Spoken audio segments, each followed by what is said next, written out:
जय जिनेन्द्र बंधुओं, लीजिए आपके सामने प्रस्तुत है गुरु माँ विज्ञानमती माता जी के जीवन दर्शन को प्रदर्शित करता हुआ यह एक और संस्मरण। ये संस्मरण जीवंत उदाहरण है गुरु माँ विज्ञानमती जी के जीवन के, जो हमें ये बताते हैं कि गुरु माँ का जीवन कितना पवित्र और वैराग्यमय है। वे आज भी ऐसी तपस्या करती हैं जो चतुर्थकालीन लोग करते होंगे।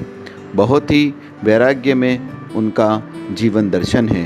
ये संस्मरण हम आरिका आदित्यमती माता जी द्वारा जो पुस्तक रची गई है नाव के खिवैया, उससे ले रहे हैं और आपको गुरु माँ के जीवन दर्शन के बारे में हम आपको अवगत करा रहे हैं। तो लीजिए प्रस्तुत है आज का संस्मरण शब्द बनी सूत्र। शब्द बनी सूत्र।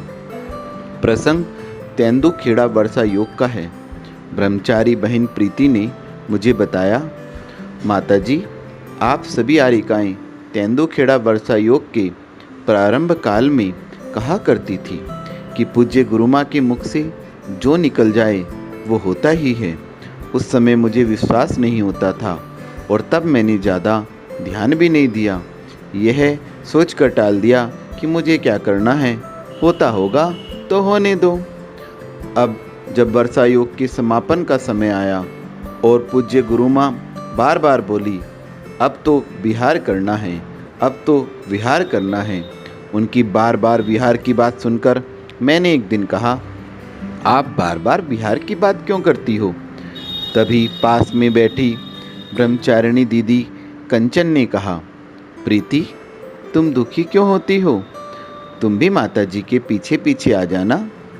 कंचन दीदी की बात सुनकर पूज्य गुरु माँ कुछ मौन रही और कुछ मिनट बाद बोली, वैराग्य नहीं है तो पीछे पीछे ही आएगी, वैराग्य होगा तो आगे से आती साथ चलती। बस पूज्य आरिका श्री के यह शब्द ही सूत्र का काम कर गई। उस समय मैंने नहीं सोचा था कि मैं मोक्ष मार्ग पर आगे बढ़ूंगी, लेकिन पूज्य गुरु माँ के शब्द ही मेरे जीवन को परिवर्तित करने में सूत्र बन गई, दिशा व दशा का बोध दे गए। मुझे सच में वैराग्य आ गया। तभी से मैंने मन बना लिया कि अब मैं पीछे से नहीं आगे से आऊँगी और अंतिम श्वास तक आपके साथ आपके ही पद चिन्हों पर चलकर आत्म कल्याण करूँगी। इस प्रकार पूज्य गुरु माँ के अपनत्व के साथ बोले गए वे शब्द मेरे जीवन के सूत्र बन गए। इस प्रकार संसार की संपत्ति से भी महत्वपूर्ण बन गए। ऐसी है हमारी गुरु माँ। उनके चरणों में वंदामि वंदामि गुरु माँ, वंदामि गुरु माँ, वंदामि गुरु माँ।